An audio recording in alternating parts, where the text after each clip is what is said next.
বুজিছে বৰুৱানী, আজি বৰুৱা জীয়াই থকা হ'লে বহুত মনত আনন্দ পালেহেঁতেন। আপোনালোকে সেই পুনৰ আগৰ ঘৰটোলৈ ঘূৰি আহিছে। বৰুৱা জীয়াই থকা হ'লে মই বৰুৱাৰ নামতে আকৌ এই ঘৰটো লিখি দিলোহেঁতেন। আজিকালি সেই ভাল বন্ধু বোলা শব্দটো নাইকিয়াই হৈ পৰিছে। এই বন্ধুৰ নামত কাকোৱে বিশ্বাস কৰিব নোৱাৰিচোন। এই সকলোৱে বন্ধু বন্ধু বুলি কয় আৰু সময়ত সেই বন্ধুৰ আচল ৰূপ ওলাই যায়। কিন্তু বৰুৱা আৰু মোৰ বন্ধুত্ব সঁচাকৈ কিন্তু বৰ মহান দেই। তেওঁ মোক বহুত সহায় কৰিলে, মোৰ জীৱনটো দি থৈ যোৱাৰ দৰে গ'ল। মই তেওঁক কেতিয়াও পাহৰিব নোৱাৰোঁ, সঁচাকৈ কেতিয়াও নোৱাৰোঁ। এইবিলাক কথাৰ কাৰণে মই আপোনালোকৰ কথা চিন্তা কৰিছোঁ। আপোনালোকৰ কথা যদি মই চিন্তা নকৰোঁ তেনেহ'লে মোক ভগৱানে দুখ ধৰিব।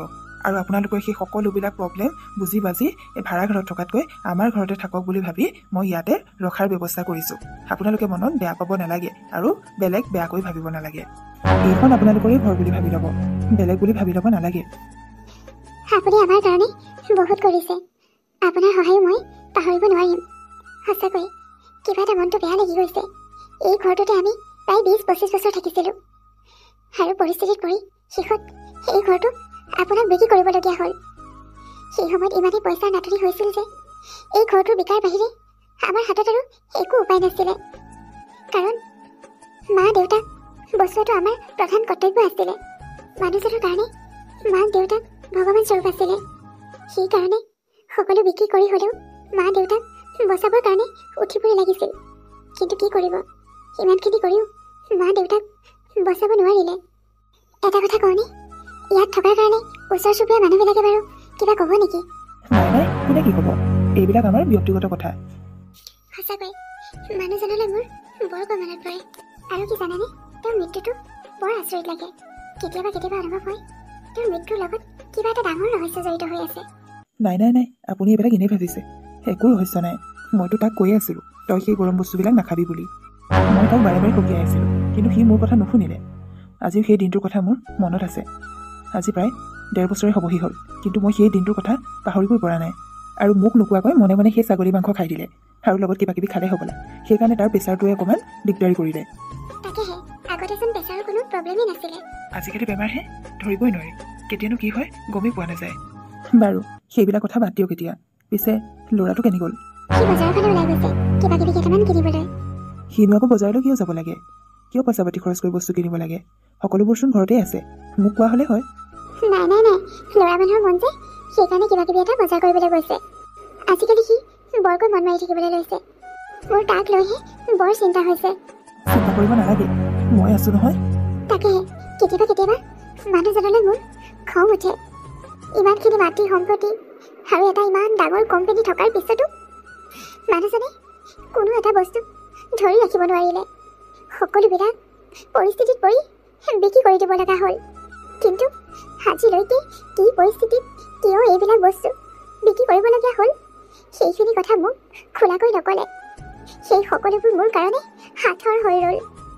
কোটি টকাৰ এটা কোম্পানী সঁচাকৈ মুহূৰ্ততে নাই বুলিয়ে নাইকিয়া হৈ গ'ল। আপুনি বাৰু এই বিষয়ে কিবা জানেনে? আপোনাক বাৰু কিবা কৈ থৈ গৈছে নেকি? নাই নাই নাই, মোক তেনেকুৱা একো কৈ থৈ যোৱা নাই। এইবিলাক বাৰু মই বিশেষ নাজানো। আপুনি বেছিকৈ চিন্তা কৰি আছে অ'। এনেকৈ চিন্তা কৰি থাকিলে কেনেকৈ হ'ব? আপুনি এতিয়া বৰ্তমানৰ কথা চিন্তা কৰক, ভৱিষ্যতৰ কথা চিন্তা কৰক। এই অতীতবিলাক খুচৰি এতিয়া আৰু একো লাভ নাই। লাভ আছে আছে মিষ্টাৰ বিবেক চলিহা। কিয় আপুনি ভয় কৰিছে নেকি?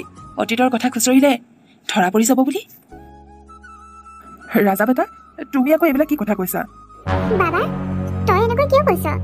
মা, তুমি এটা কথা জানা, কাৰণ নোহোৱাকৈ মই কোনো মানুহক বেয়াকৈ নকওঁ।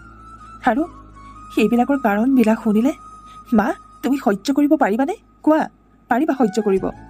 বাবা, তই এইবিলাক কি কথা কৈছ? ভালকৈ বুজাই কচোন, মোৰ হ'লে বৰ ভয় লাগিছে। মা, তুমি যিজন মানুহৰ সন্মুখত আছা সেই মানুহজন এজন হত্যাকাৰী। আৰু হত্যা কাৰ কৰিছে জানানে? আমাৰ বুকুৰ কুটুম ইয়াৰ আগতো মৰমৰ দেউতাক সেই মানুহজনে হত্যা কৰিছে মা। হত্যা কৰিছে। কি বাবা, তই বলিয়া হৈছ নেকি? সেইবিলাক তই কাৰ কথা শুনি আহি কৈছহি? মোক চম্ভালি কথা কবি। সেইবিলাক কথা দেখিছেনে বৰুৱানী, সেই ল'ৰাটো কিবা এটা হৈছে। সেইবিলাক কি কথা কৈ আছে? শুনা ৰাজাবেটা, মই তোমালোকক সহায় কৰিব বিচাৰিছোঁ, আৰু আৰু তুমি এইবিলাক মোক কিয় বদনামী কৰিছা মিছাতে? মই কি কৰিলোঁ? আৰু ইমান ডাঙৰ এটা অপৰাধ কৰিছোঁ বুলি মিছাকৈ বদনামত পেলাইছা যে কিয়? এইবিলাক কথা তোমাক কোনে ক'ব দিছে? মোক কোনেও একো ক'বলৈ দিয়া নাই। মোৰ নিজৰ বিবেক বোলা বস্তুটো আছে।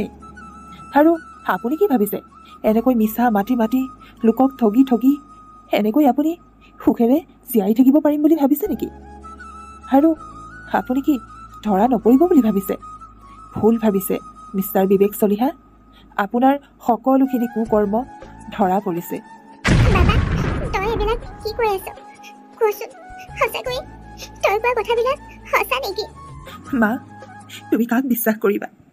মোৰ দেউতাৰ হত্যাকাৰীক নে তোমাৰ নিজৰ পুত্ৰক বিশ্বাস কৰিবা? মই সকলোখিনি কথা গম পালোঁ। অৱশ্যে মই আজিয়ে গম পোৱা নাই। আজি এসপ্তাহমানৰ আগতেই মই এই সকলোবিলাক কথা গম পাইছিলোঁ। সেই মানুহজনৰ আচল ৰূপ মই কেইবাদিনৰ আগতেই গম পাইছিলোঁ, কিন্তু মই বিশ্বাস কৰা নাছিলোঁ। মা, তোমাৰ দৰে মই বিশ্বাস কৰা নাছিলোঁ।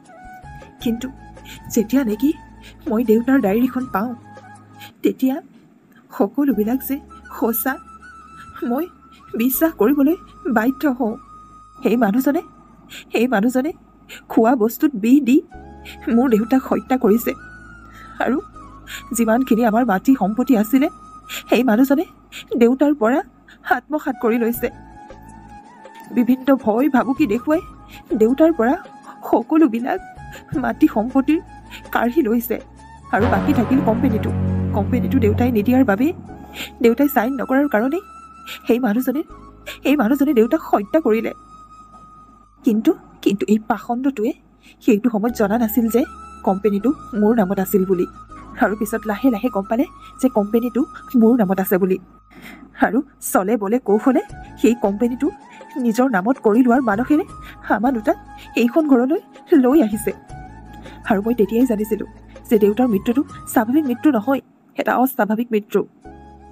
এটা ডাঙৰ ৰহস্য সোমাই আছে বুলি মই তেতিয়াই গম পাইছিলোঁ। আৰু মই তলে তলে সকলোবিলাক এনকুৱাৰী কৰিছিলোঁ। পাষণ্ড, আজি তই ক'ত পলাবি? তোৰ সকলো কুকৰ্ম মই ধৰা পেলালোঁ।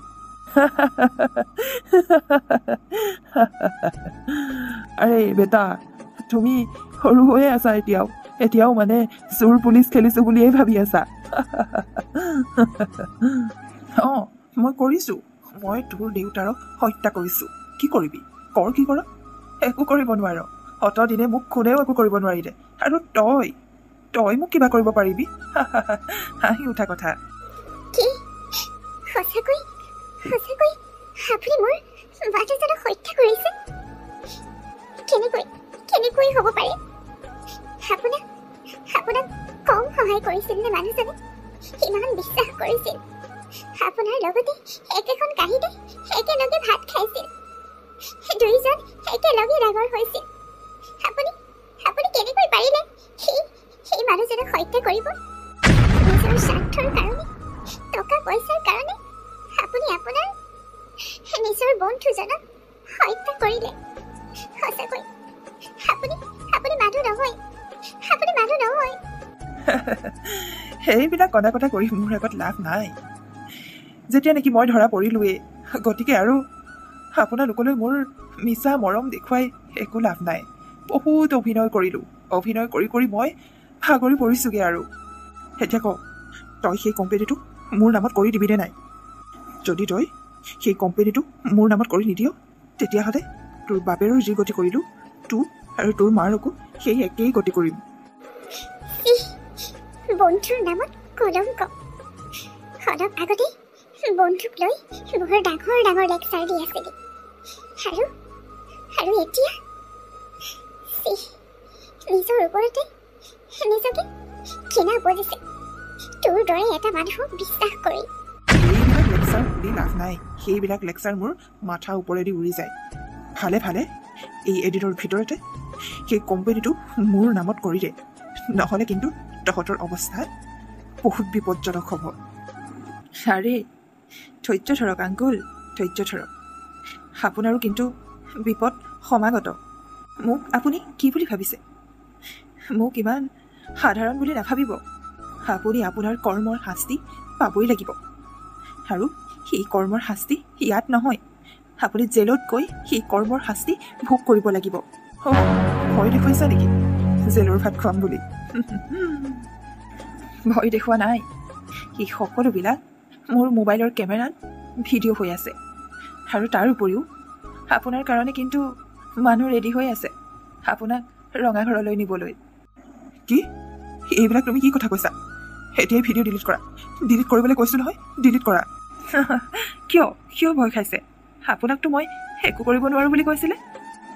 আৰে চোৱা, কথাবিলাক ইমান এনেকৈ নল'বা। তুমি আগতে মোবাইলৰ ভিডিঅ'টো ডিলিট কৰাচোন। আৰু এইবিলাক তুমি কিহৰ পুলিচ চুলিচৰ কথা কৈছা? ক'ত আছে পুলিচ? নাই নাই, এইটো ভিডিঅ' কেতিয়াও ডিলিট নহয়, টেনশ্যন ল'ব নালাগে। আৰু আপোনাৰ এই কুকৰ্মখিনিৰ কথা সকলো মানুহে গম পোৱাকৈ মই ছ'চিয়েল মিডিয়াত এই ভিডিঅ'টো এৰি দিম। ৰাজাবাদা, এইবিলাক নকৰিবা। মোৰ ভুল হৈ গ'ল। মোক মাফ কৰি দিয়া। এইবাৰলৈ মোক মাফ কৰি দিয়া। মই আৰু জীৱনত কেতিয়াও এনেকুৱা কাম নকৰোঁ। মই কেতিয়াও এনেকুৱা কাম নকৰোঁ। হেৰি বৰুৱানী, আপুনি ল'ৰাটো বুজাওকচোন। মোৰ ভুল হৈ গ'ল, মোক মাফ কৰি দিয়ক। তোক মাফ কৰি দিবলৈ কম? তই এটা হত্যাকাৰী। তই মোৰ স্বামীৰ হত্যাকাৰী, আৰু তোক আমি সেনেকৈ এৰি দিম? এতিয়া আৰু তোৰ অভিনয় আৰু চলাহী কথাত আমি ভুল নাযাওঁ। বাবা, তই ইয়াক সোনকালে পুলিচৰ হাতত গতাই দে। মিষ্টাৰ চলিহা, এতিয়া আপুনি মোৰ লগত বলক। নাই নাই, মোক এনেকৈ নিব নোৱাৰে। মোক এনেকৈ নিব নোৱাৰে। মই আপোনাৰ ওপৰত বেলেগ ষ্টেপ লোৱাৰ আগতে আপুনি মোৰ লগত ভালে ভালে আহক। মোৰ ভুল হৈ গ'ল। মোৰ ভুল হৈ গ'ল। ভুল শুদ্ধ এইবিলাক পিছত বিচাৰ হ'ব। আপুনি এতিয়া মোৰ লগত বলক।